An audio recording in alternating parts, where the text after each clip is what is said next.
গাড়িটা থামিয়ে পার্কের মধ্যে ঢুকলো ঋতব্রত। পার্কের ভেতরে তার জন্য অপেক্ষা করছিল সুদেষ্ণা। হাসি মুখে ঋতব্রত এগিয়ে চলল সুদেষ্ণার দিকে। সুদেষ্ণাকে দেখে কিন্তু ঋতব্রত কেমন যেন বিব্রত মনে হলো। সে জিজ্ঞাসা করলো, কি ব্যাপার সুদেষ্ণা, তোমাকে এত চিন্তিত লাগছে কেন? কিছু হয়েছে? তুমি শুনেছ যে দাদা তোমার সঙ্গে আমার বিয়ে ঠিক করেছে? শুনেছি। কেন, কি হয়েছে? আচ্ছা, তোমার কি মনে হয় না যে আমার বিয়ের বিষয়ে আমার নিজের কোনো মতামত থাকা দরকার, যেহেতু এটা আমার সারা জীবনের ব্যাপার?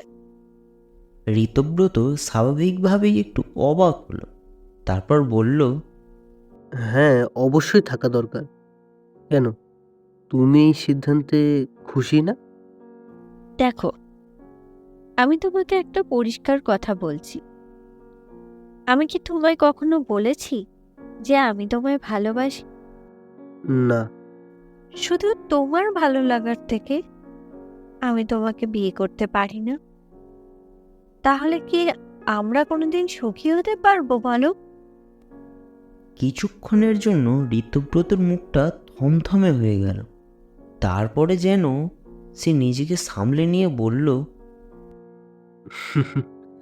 বুঝেছি, তুমি নিশ্চয়ই কাউকে ভালোবাসো। বলো আমাকে, আমি স্যারের সঙ্গে কথা বলবো। তার নাম বসন্ত। বসন্তের নামটা শুনেই চমকে উঠল ঋতব্রত। বলল, সুদেষ্ণা, তুমি সত্যি জানো তো বসন্ত আসলে কে? জানি। তুমি সব জেনে ওকে ভালোবাসো? ও আমাকে কথা দিয়েছে যে এসব কাজ ছেড়ে দেবে। ঋতব্রত কিছু একটা ভাবল, তারপর শান্ত গলায় বলল, আচ্ছা ঠিক আছে, আমি তোমার দাদার সঙ্গে কথা বলবো। একটা কাজ করো, বসন্তকে ডেকে নিয়ে চলো আমার সাথে তোমার দাদার কাছে। তুমি সত্যি বলছো ঋতব্রত? তুমি দাদার সাথে কথা বলবে আমার আর বসন্তের ব্যাপার নিয়ে? সত্যি বলছি। চলো, বসন্তকে ডেকে নিয়ে যাওয়া যাক তোমাদের বাড়িতে। সুদেষ্ণার মুখে হাসি। দুজনে বেরিয়ে এসে গাড়িতে উঠল। তারপর এগিয়ে চলল সুদেষ্ণার বাড়ির উদ্দেশ্যে। সুদেষ্ণার দাদা একজন সুপিরিয়র অফিসার, আর তারই আন্ডারে কাজ করে গোয়েন্দা অফিসার ঋতব্রত। তাই ক্যারিয়ারের শুরু থেকেই সে সুদেষ্ণার দাদার আন্ডারে কাজ করে আসছে। আর প্রথম দেখাতেই সে সুদেষ্ণাকে ভালোবেসে ফেলে। কিন্তু সে কখনোই এই কথা সুদেষ্ণাকে জানায়নি। কদিন আগে রাজদীপ জানতে পারে যে ঋতব্রত তার বোনকে ভালোবাসে, তাই সে সুদেষ্ণার সঙ্গে তার বিয়ে ঠিক করে দেয়। কিন্তু রাজদীপ জানতো না যে সুদেষ্ণা বসন্ত বলে একজনকে ভালোবাসে। আর এই বসন্ত হলো এক ক্রিমিনাল, বিভিন্ন জায়গায় ড্রাগ ডিলিং এবং অস্ত্রশস্ত্র পাচার করে থাকে। কিন্তু সে সুদেষ্ণাকে কথা দেয় যদি তার সঙ্গে সুদেষ্ণার বিয়ে হয় তাহলে সে সব খারাপ পথ ছেড়ে দিয়ে ভালো পথে বাঁচবে। ঋতব্রতর কথায় রাজি হয়ে রাজদীপ সুদেষ্ণা আর বসন্তের বিয়েতে মত দেয়, কিন্তু মন থেকে তাকে মেনে নিতে পারে না।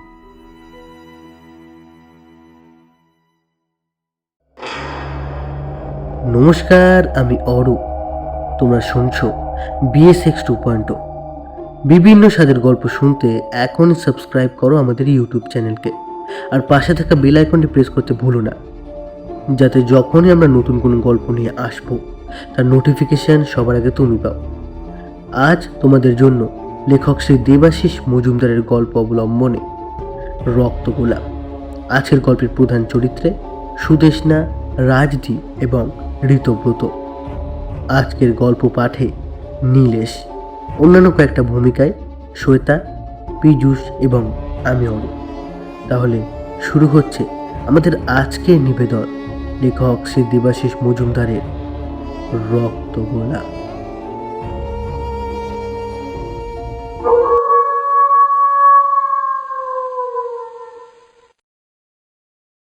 গোয়েন্দা অফিসার ঋতব্রত নিজের ফ্ল্যাটে ঢুকে সবে দরজাটা বন্ধ করেছে,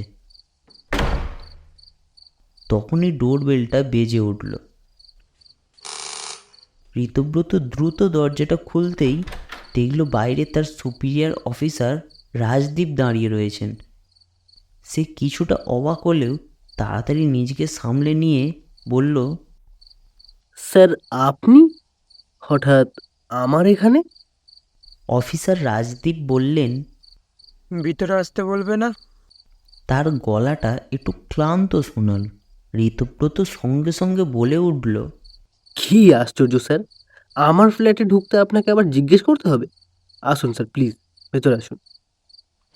রাজদীপ ফ্ল্যাটের ভেতরে এসে বসার ঘরে একটা সোফায় নিজের শরীর এলিয়ে দিয়ে বসলেন। সোফার একদিকে একটা লাল গোলাপের বুকে রাখা রয়েছে। রাজদীপ সেদিকে তাকিয়ে রইলেন কিছুক্ষণ। সেদিকে তাকিয়ে ঋতব্রত বলল, আজকেই নিয়ে এলাম স্যার। ফুলগুলো নকল, কিন্তু দেখতে খুব সুন্দর। আগামীকাল সুদেষ্ণার ওখানে নিয়ে যাব। হয়তো লাল গোলাপ খুব ভালোবাসে। রাজদীপ বাঁকা চোখে কিছু সময় তাকিয়ে রইলেন ঋতব্রতর দিকে। তারপর বললেন, সুদেষ্ণাকে দেখতে গিয়েছিলে আজ? কেমন আছে এখন? আগের চেয়ে অনেকটাই ভালো স্যার। শখটা আস্তে আস্তে সামলে উঠছে এখন। ডাক্তার বললেন আরও দিন তিনেক অবজারভেশনে রাখবেন। সুইসাইডাল টেন্ডেন্সিটা আর যদি না ফিরে আসে, তাহলে একটা কাউন্সেলিং সেশন করে সামনের সোমবার ওকে ছেড়ে দেবেন। স্যার, সুদেষ্ণা আপনার কথা অনেকবার জিজ্ঞাসা করছিল স্যার। ঘটনার পর থেকে যখন থেকে ওর জ্ঞান ফিরেছে, আপনাকে একবারের জন্যও সে দেখেনি। তাই আপনার কথা বারবার জিজ্ঞেস করছিল স্যার। আপনি যদি আগামীকাল আমার সঙ্গে হাসপাতালে একবার যেতে পারেন, তাহলে খুব ভালো হয় স্যার। হ্যাঁ, আমি আগামীকাল যাব। আসলে তুমি আছো বলে আর ওকে নিয়ে চিন্তা করিনি। বন্ধু হিসাবে অনেক করেছো তুমি সুদেষ্ণার জন্য। আমি তো তোমাদের চা হাত এক করে দিতেই চেয়েছিলাম, কিন্তু সুদেষ্ণাই তো। ঋতব্রত তাড়াতাড়ি বলে উঠল। ওসব কথা এখন থাক স্যার। রাজদীপ একটু থেমে বললেন, বসন্তর কথা কিছু জানতে চেয়েছে ও? না, আর কিছু বলেনি। আসলে বসন্তের এইভাবে এনকাউন্টারটা, আসলে স্যার, বসন্তের মৃত্যুর চেয়েও যেটা সুদেষ্ণাকে বেশি আঘাত দিয়েছে, সেটা বসন্তের বিশ্বাসঘাতকতা। ও যে এইভাবে আবার পুরনো জগতে ফিরে যাবে, সেটা একবারও জন্য সুদেষ্ণা ভাবতে পারেনি স্যার। আর আমিও যদি জানতাম যে ওইখানে মুখোশের আড়ালে বসন্ত রয়েছে, তাহলে হয়তো আমিও ওইভাবে গুলি চালাতাম না। আসলে স্যার, ওরাই প্রথম ফায়ারটা করলো স্যার। আমিও পাল্টা ফায়ার করলাম, আর তাতেই। সেই জন্যই তো না চাইতেও তোমাকে সাসপেনশনে পাঠিয়ে তদন্ত শুরু করতে হলো, যাতে ব্যাপারটা দ্রুত মিটে যায়। সেই জন্যই তো কেসটা আমি নিজের হাতে রাখলাম, ওপরওয়ালাদের বলে। ইব্রাহিম বা বসন্তর এনকাউন্টার বড় কথা নয়, কিন্তু আমাদের নিজেদের অফিসার রাহুল ও শহীদ হলো, সেটাই প্রবলেম ফ্যাক্টর। বললেন অফিসার রাজদীপ। ঋতব্রত বলল, আসলে ওরা অতর্কিতে রাহুলকে লক্ষ্য করে ফায়ার করে দিল। তখন বাধ্য হয়েই আমাকেও সরাসরি ফায়ার করতে হলো ওদের লক্ষ্য করে। আর তাতেই তো যা হওয়ার হলো। রাজদীপ একটু কপালে আঙুল ঘষলেন। তারপর বললেন, আমি ভেবেছিলাম বিভাগীয় তদন্ত যত তাড়াতাড়ি সম্ভব শেষ করে তোমাকে ডিউটিতে কল ব্যাক করে নেব। বসন্তের প্রতি আমার এমনিতেও কোনো দুর্বলতা ছিল না। স্যার, এসব কথা ভেবে আর এখন কোনো লাভ নেই। রাজদীপ যেন ধৈর্য হারালেন। তারপর বললেন, এসব তোমার জন্যই হয়েছে ঋতব্রত, এসবের জন্য তুমিই দায়ী। ঋতব্রতর মুখের ভঙ্গি বদলে গেল। সে চোয়াল শক্ত করে বলে উঠল, কি বলছেন স্যার? আমার জন্য? হ্যাঁ, আমি মেনে নিচ্ছি আপনার কথা। গুলি আমার রিভলভার থেকেই বেরিয়েছে। বসন্ত আমার গুলিতেই মারা গেছে। আর সে অপরাধী হলেও সে আপনার ভগ্নিপতি। আমাকে দায়ী করার অধিকার আপনার আছে স্যার। রাজদীপ সোফা ছেড়ে উঠে দাঁড়িয়ে বললেন, আমি সে কথা বলছি না, আমি আগেই বলেছি বসন্তকে আমি কোনো দিনই মেনে নিইনি, কিন্তু তোমার কথায়, তোমার জন্য আমি সুদেষ্ণা আর বসন্তর বিয়েটা মেনে নিয়েছিলাম, কিন্তু তুমি সেদিন আমাকে না বুঝিয়ে সুদেষ্ণাকে বোঝাওনি। তাহলে আর সুদেষ্ণা হয়তো এভাবে। ঋতব্রত বাধা দিয়ে বলল, ওসব কথা ছাড়ুন স্যার, এখন বলুন তদন্ত কবে শেষ? আমি আবার কবে থেকে ডিউটিতে জয়েন করতে পারবো? রাজদীপ একটু চুপ করে রইলেন, তারপর বললেন, সেখানেই তো সমস্যা দেখা দিয়েছে ঋতব্রত। আমি কাজের ক্ষেত্রে অসৎ হতে পারবো না। ঋতব্রত বলল, কি সমস্যা স্যার? আমাকে যদি বলা যায় তাহলে বলুন প্লিজ। আমাকে সেদিন অপারেশনের ব্যাপারটা জানাতে পারতে। আপনাকে কল করেছিলাম স্যার, আপনার মোবাইল পরিসীমার বাইরে বলছিল। আপনি আমাকে বলেছিলেন ইব্রাহিমকে ধরার ব্যাপারে 1% চান্স থাকলেও যেন আমি বেরিয়ে যাই। তাই খবরটা পেয়েই আমি আপনাকে জানাতে চেয়েছিলাম। আপনাকে না পেয়ে আমি রাহুলকে নিয়েই বেরিয়ে যাই। রাজদীপ আবার জিজ্ঞেস করলেন, খবরটা তোমাকে কে দিয়েছিল? ফরিদ স্যার, ওকে তো আপনি ইব্রাহিমের পেছনে লাগিয়েছিলেন। আপনারই নির্দেশ ছিল আপনাকে না পেলে ফরিদ যেন আমাকে রিপোর্ট করে। আর তার কাছ থেকেই খবরটা এসেছিল যে অজয়গড়ের ওই বাড়িতে ড্রাগের একটা বড় লেনদেন করতে তার এক সাকরেতকে নিয়ে ইব্রাহিম আসবে। আমি এই সুযোগ ছাড়তে চাইনি স্যার। রাজদীপ বললেন, গতকাল ফরিদের পচা গলা লাশ পাওয়া গেছে চোরবাজারের পিছনে এক পরিত্যক্ত গোডাউনে। ঋতব্রত চোখ বড় বড় করে বলল, সে কি, ফরিদ মারা গেছে? তাকে কে গুলি করলো? কপাল ভাঁজ করে কিছুক্ষণ ঋতব্রতের মুখের দিকে তাকিয়ে থাকলেন অফিসার রাজদীপ, তারপর বললেন, সবচেয়ে বড় কথা, ফরিদকে এভাবে কেন মারলো? ঋতব্রত আবার বলল, ইব্রাহিমের দলের লোকেরা হয়তো জানতে পেরে গিয়েছিল যে ফরিদ আমাদের জন্য কাজ করছে, তাই ওকে ওইভাবে সরিয়ে দিল। রাজদীপ মাথা নেড়ে বললেন, ফরিদ আমার ইনফরমার ছিল, এটা ভুলে যেও না ঋতব্রত। তাকে আমি তোমার চেয়ে ভালো চিনি। সে ছিল পাকাল মাছের মতো। তাকে ওভাবে শনাক্ত করা শুধু দুঃসাধ্য নয়, অসম্ভবও। ঋতব্রত চুপ করে রইল। রাজদীপ বললেন, ফরিদ তোমাকে ইব্রাহিমের ব্যাপারে খবর দিয়েছিল কবে? ঋতব্রত বলল। ঘটনার দিন বিকেলের দিকে। রাজদীপ মাথা নেড়ে বললেন, পোস্টমর্টম বলছে ফরিদ খুন হয়েছে ঘটনার আগের দিন রাতে। ঋতব্রত চোখ কপালে তুলে বলল, তাহা কি করে সম্ভব? তাহলে ফরিদের নাম করে তার গলা নকল করে আমাকে কে কল করেছিল? তাতে লাভ? ঋতব্রত অস্থিরভাবে বলল। কিন্তু স্যার, আমাকে তো ফরিদই কল করেছিল। রাজদীপ শান্তভাবে বললেন, আমি বললাম না, ফরিদকে আমি তোমার চেয়ে ভালো করে চিনি। ফরিদ তার ভাই রহমতের কাছে তার মোবাইল রেখে গিয়েছিল। এটা সে বরাবরই করত। যে মোবাইল নম্বর থেকে সে তোমাকে কল করেছিল ঘটনার দিন বিকেলে নয়, তার একদিন আগে সকালে, সেই কল তুমি রিসিভ করেছিলে, কিন্তু আমাকে জানাওনি। ঋতব্রত আমতা আমতা করতে লাগলো। না, মানে ইয়ে, পারিবারিক ব্যাপার নিয়ে আপনি একটু চিন্তায় ছিলেন তো, তাই। রাজদীপ আবার বললেন, তুমি যোগাযোগ করো মাইকেলের সঙ্গে, তার সাহায্য নিয়ে তুমি দেখা করো ইব্রাহিমের সঙ্গে ঘটনার আগের দিন একাই। কেন দেখা করেছিলে ইব্রাহিমের সাথে? কারণ ইব্রাহিম তার আগের রাতে এখানে এসেছিল, কিন্তু তুমি ইব্রাহিমকে গ্রেপ্তার করনি বা কোনো অপারেশন লিডও করনি। সবাইকে অন্ধকারে রেখে তুমি শুধু একাকী তার সাথে দেখা করেছিলে। ঋতব্রত চুপ করে রইল। রাজদীপ বলে চললেন, তোমার কল রেকর্ড আমি বিশেষ অর্ডার নিয়ে চেক করিয়েছি। তোমার সাধারণ কল রেকর্ডের বাইরে আরও একটা নাম্বার যেটা তুমি বিশেষভাবে এবং বেনামে ব্যবহার করো, যার কথা মাইকেল জানে। সেই নাম্বার থেকে তুমি ঘটনার দিন ইব্রাহিমকে কল করেছিলে, আর ঘটনার আগের দিন রাতে তোমার জেনারেল নাম্বারে কল এসেছিল ফরিদের, যার রেকর্ড ফরিদের মোবাইলে আছে। অন্যদিকে অপারেশনে বেরোনোর আগে তুমি সাধারণ নাম্বার থেকে আমাকে নয়, কল করেছিলে বসন্তকে। ইয়েস, বসন্তকে কল করেছিলে তুমি। কেন? এতগুলো কেনর উত্তর পাচ্ছি না কেন ঋতব্রত? ঋতব্রত একটু ইতস্ত করল, তারপর বলল, আপনি কি আমাকে কোনোভাবে সন্দেহ করছেন স্যার? রাজদীপ চোয়াল শক্ত করে বললেন। আমি শুধু উত্তর চাইছি। ঋতব্রত চুপ করে তাকিয়ে রইল। রাজদীপ আবারও বললেন, বসন্তর হাতে রিভলভারও স্বাভাবিক নয়।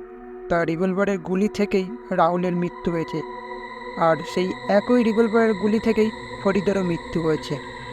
তাহলে তো বলতেই হয় যে বসন্তই রাহুলের আগে ফরিদকে খুন করেছিল। কিন্তু যেভাবে বসন্তের আঙুল রাখা ছিল রিভলভারের ট্রিগারে, সেটা খুব অদ্ভুত। বসন্তের ডান হাতের তর্জনীর আঙুলটি ছিল অকেজো। বেশ কয়েক বছর আগে একটি দুর্ঘটনার পর সেটি নিশ্চল হয়ে যায়। বসন্ত লেখা থেকে শুরু করে রিভলভারের ট্রিগার চালানো সবেতেই ডান হাতের মধ্যমা ব্যবহার করত। অথচ এখানে রিভলভারের ট্রিগারে ঠেকানো ছিল বসন্তের ডান হাতের অকেজো তর্জনী। ফিঙ্গারপ্রিন্ট আর ফরেন্সিক ফটোগ্রাফারের অকুস্থলে তোলা ফার্স্ট হ্যান্ড ছবিও তাই বলছে। তাহলে সে কিভাবে অকেজো তর্জনী দিয়ে রাহুলকে আর তার আগের রাতে ফরিদকে খুন করলো? ফরিদ তোমাকেই শেষ কল করেছিল, তারপরে সে গায়েব হয়ে যায়, আর গতকাল তার পচা মৃতদেহ আবিষ্কার হয়। কি কথা হয়েছিল তোমাদের মধ্যে? ঋতব্রত ঘামতে শুরু করেছে। সে কোনো মতে বলতে পারল। ফরিদ আমাকে ইব্রাহিমের ব্যাপারে খবর দেওয়ার জন্য কল করেছিল। রাজদীপ বললেন, কিন্তু তোমার বয়ান অনুযায়ী সেই কলটা এসেছিল ঘটনার দিন বিকেলে, অথচ ফরিদের মোবাইল কল রেজিস্টারে আর তোমার কল রেকর্ডেও এমন কোনো কল রেজিস্টার নেই। থাকবে কি করে? ফরিদ তো খুন হয়ে গেছে তার আগেই। ঋতব্রত মাথা নিচু করে রইল। রাজদীপ একটু গলা নামালেন। তোমাকে আমি হাতে ধরে তৈরি করেছি ঋতব্রত। তোমার ক্ষমতা আমি যেমন জানি, তোমার দুর্বলতাও আমি জানি। তোমাকে আমি শিখিয়েছি বিশেষ প্রয়োজনে কীভাবে ফলস কেস সাজাতে হয়, কিন্তু বরাবরই সেখানে তোমার দুর্বলতা কোথায় ছিল তাও আমি ভালো করে জানি। তাই তদন্তের এই সব প্রশ্নের উত্তর আমার কাছে একটাই: এই কেসটা পুরো একটা নকল কেস। যেমন আমি বলার আগেই তুমি নিজে থেকে বললে যে ফরিদকে গুলি করা হয়েছিল। আমি তো শুধু মার্ডারের কথা বলেছি, কিন্তু তাকে খুন করা হয়েছে তখনও তো বলিনি। তোমার আনা এই লাল গোলাপগুলোর মতোই একটা নকল কেক, এটা তুমি সাজিয়েছ, এবং তোমার সাজানোয় অনেক ভুল রয়েছে। আর এইসব কাজের একটাই উদ্দেশ্য আমি বুঝতে পারছি, এটা হলো বসন্তকে খতম করে দেওয়া। হ্যাঁ, তাকে আমি পছন্দ করিনি, এখনও করি না। একজন ক্রিমিনাল রেকর্ডধারীকে কেই বা নিজের ভগ্নিপতি হিসাবে মেনে নেবে? কিন্তু এখানে সে অপরাধী নয়, তাকে মারার জন্য এই অপরাধের জাল তৈরি করা হয়েছে, আর তা করেছে তুমি ঋতব্রত। তুমি এই কাণ্ডের আসল রচয়িতা। ঋতব্রত চুপ করে রইল কিছু সময়। রাজদীপ তীক্ষ্ণ ঠান্ডা দৃষ্টি দিয়ে তাকিয়ে রয়েছেন তার দিকে। একটু পরে রাজদীপের দিকে তাকিয়ে আর নিজেকে ধরে রাখতে পারল না ঋতব্রত। সে তার অপরাধ কবুল করে বলে উঠল, হ্যাঁ, আপনি ঠিকই ধরেছেন স্যার, সবই আমার তৈরি করা মায়াজাল। কিন্তু বিশ্বাস করুন স্যার, বসন্তকে আমি মারতে চাইনি, শুধু তাকে অপরাধী প্রমাণ করে তাকে গ্রেফতার করে সরিয়ে দিতে চেয়েছিলাম সুদেষ্ণার জীবন থেকে। রাজদীপ বলে উঠলেন, আমিও তো তাই চেয়েছিলাম ঋতব্রত। সুদেষ্ণার পাশে তো আমি তোমাকেই দেখতে চেয়েছিলাম। তখন আমার কথায় সায় দিলে না কেন? আমি তো জানি যে তুমি মনে মনে শুধু সুদেষ্ণাকে ভালোবেসে এসেছো। তাহলে তখন আমার কথায় সুর না মিলিয়ে সুদেষ্ণার কথায় কেন বসন্তের সাথে বিয়ে দিলে? আর আমাকেই বা কেন রাজি করালে ওদের বিয়ে দেওয়ার জন্যে? কারণ আমি সুদেষ্ণার উপর কোনো জোর খাটাতে চাইনি। তাহলে শুধু ওর দেহটাকেই বসে আনতে পারতাম, মন থেকে ওর ভালোবাসা কোনোদিনও পেতাম না স্যার। ও বসন্তর ভালোবাসায় অন্ধ ছিল। আমি ভেবেছিলাম বসন্তর মতো অপরাধ ব্যাকগ্রাউন্ডের ছেলে বেশি দিন অপরাধ জগৎ থেকে দূরে থাকতে পারবে না। ও নিজের শপথ ভুলে আবার অপরাধ জগতের দিকে ফিরে যাবে, আর আমিও ওর মুখোশ টেনে খুলে ফেলে সুদেষ্ণার জীবন থেকে ওকে দূরে সরিয়ে দেব। আর আমিও বন্ধু হিসেবে ওর পাশে থেকে ওর ভালোবাসা আদায় করে নেব। কিন্তু সুদেষ্ণার ভালোবাসা বসন্তকে সত্যি সত্যি বদলে দিয়েছিল। সে অপরাধের পথ থেকে পুরোপুরি সরে এসে সৎভাবে বাঁচতে চেষ্টা করছিল, আর তা সফলও হচ্ছিল। আর এদিকে আমি ভেতর থেকে জ্বলে পুড়ে মরছিলাম। পরিকল্পনা করেছিলাম কিভাবে বসন্তকে ফাঁসানো যায়। ফারিদ যখন ইব্রাহিমের আসার খবর দিল, তখন আমি ফাঁদ পাতলাম। মাইকেল অনেক দিন থেকে চেষ্টায় ছিল যাতে ইব্রাহিমের সঙ্গে আমাদের বিভাগের একটা আপোষতা তৈরি হয়, কারণ ব্যবসায়ী বেশে মাইকেল আসলে ইব্রাহিমের সব কালো ধান্দার টাকা সাদায় টাকায় পরিণত করে। আর আমি আপোষ মীমাংসার কথা জানাতেই ও রাজি হয়ে যায়। আমি ইব্রাহিমের সঙ্গে দেখা করে ওকে বলি যে মাল সমেত আমি ওকে ফ্রি প্যাসেজ দেব, শুধু আমার একটা কাজ করে দিতে হবে। ওকে আর বসন্তকে এক ফ্রেমে নিয়ে আসতে হবে। ইব্রাহিম রাজি হয়ে যায়।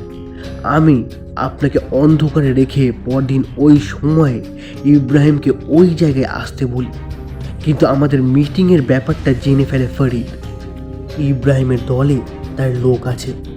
আমি তাকে ওই চোরাবাজারের গোডাউনে আসতে বলি আর অনেক টাকার লোভ দেখায়। সে আসলে ওখানেই তাকে মেরে তার লাশ ওই গোডাউনে লুকিয়ে ফেলি।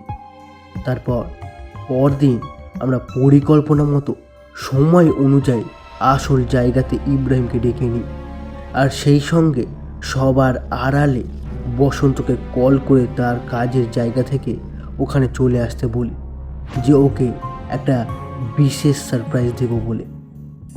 বসন্তও আমার কথা বিশ্বাস করে। ভেবেছিলাম এই মিশনে একাই যাব, কিন্তু রাহুল আমাকে বাধ্য করে তাকে সঙ্গে নিয়ে যেতে।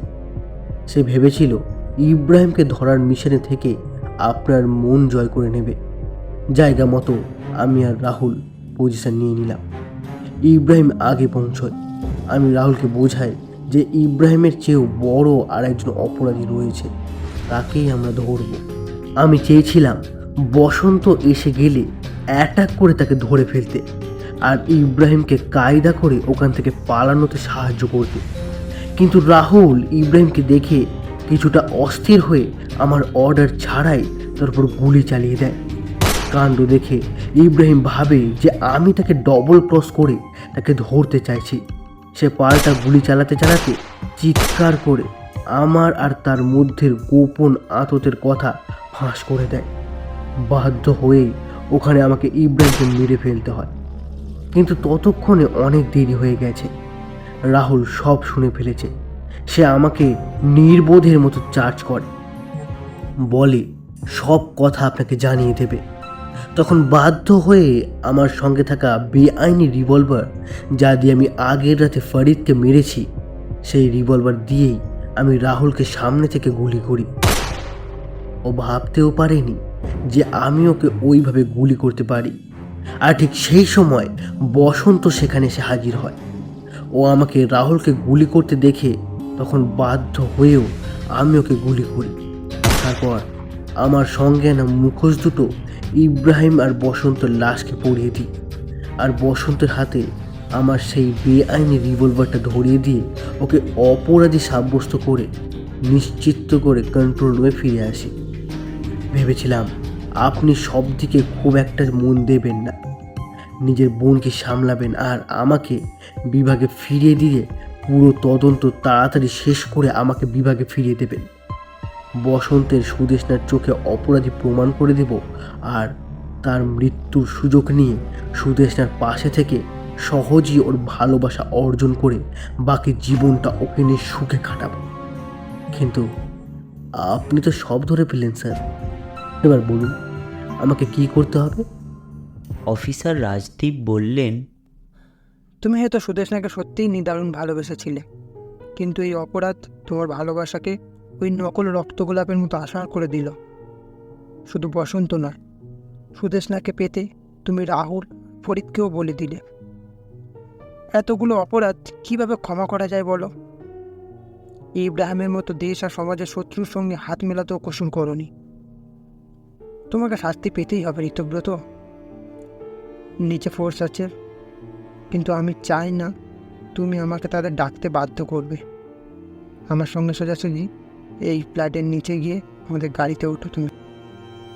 ঋতব্রত বলল, এত সব কিছুর পরেও ভেবেছিলাম আপনি আমার এই অপরাধগুলো ক্ষমা করে দিয়ে নিজের বোনের জন্য আমাকে ডিপার্টমেন্টে ফিরিয়ে নেবেন আমার কেসটা ধামাচাপা দিয়ে। আর আমি আর সুদেশ না বাকি জীবনটা সুখে কাটাতে পারবো। তাই সব কথাই আপনাকে বলেছি স্যার, কিন্তু এখন দেখছি আপনি নিজের ডিউটি ছাড়া আর কিছুই বোঝেন না স্যার। রাজদীপ বললেন, এটা আমার কর্তব্য। তোমার সব কনফেশন আমার এই জামার মধ্যে লুকিয়ে রাখা মাইক্রোফোনে রেকর্ড হয়ে গেছে, তাই আত্মসমর্পণ করাই তোমার পক্ষে বুদ্ধিমানের কাজ হবে। হঠাৎ নিজের প্যান্টের পিছন দিকে লুকিয়ে রাখা একটা ছোট রিভলভার বের করে ঋতব্রত তাক করলো রাজদীপের দিকে। তারপর বলল, কেন কেন আত্মসমর্পণ করবো আমি স্যার? যাতে আপনারা সবাই মিলে আমাকে সুদেশনার চোখে অপরাধী বানাতে পারে? না স্যার, আমি সব কিছু সহ্য করতে পারি, কিন্তু সুদেশনার চোখে আমি অপরাধী হয়ে বাঁচতে পারবো না।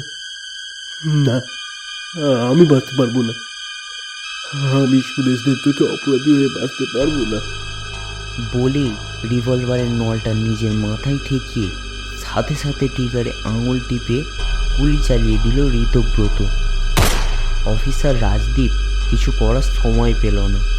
ঋতব্রতর দেহটা মেঝেতে আঁচড়ে পড়ে নিশ্চল হয়ে গেল। গুলি চালানোর পর তার মাথা এফুর ওফুর করে গুলি বেরিয়ে যায়। সেই সঙ্গে কিছু রক্তের ছিটে গিয়ে পড়ে সোফার পাশে লাল গোলাপের ওপরে। রক্তের ছিটেতে এক ব্যর্থ প্রেমিকের আত্মহত্যায় লাল গোলাপগুলো কিন্তু সত্যিকারের রক্ত গোলাপ হয়ে উঠল। অফিসার রাজদীপ কল করে নিচ থেকে তার বাকি টিমকে উপরে উঠতে বললেন।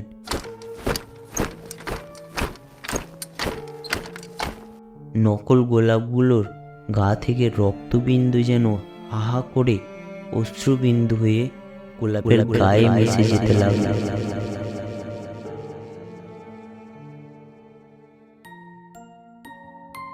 শুনছিলে রক্ত গোলাপ, রচনা শ্রী দেবাশিস মজুমদার। আজকের গল্পে বিভিন্ন চরিত্রে অভিনয় করেছে সুদেশনা, শ্বেতা, রাজদীপ, পীযূষ। গল্পের কথক এবং পোস্টার ডিজাইনে নীলেশ, ঋতব্রত এবং গল্পের সূত্রধার আমি অরূপ। অসংখ্য ধন্যবাদ লেখক শ্রী দেবাশিস মজুমদারকে এই গল্পে আমাদের পাশে থাকার জন্য। এবার তোমাদের পালা। গল্পটি যদি তোমাদের ভালো লেগে থাকে তাহলে লাইক করো, কমেন্ট করো, শেয়ার করো এবং সাবস্ক্রাইব করতে ভুলো না, যাতে আমাদের এই গল্পের মতো আরও অনেক গল্প তুমি পাও, ভিন্ন স্বাদের, ভিন্ন রকম। তাহলে এখনকার মতো বিদায়। ফিরবো খুব শিগগির নতুন কোনো গল্প নিয়ে। ততক্ষণের জন্য শুনতে থাকো, সঙ্গে রাখো BSX 2.0। বিদায়।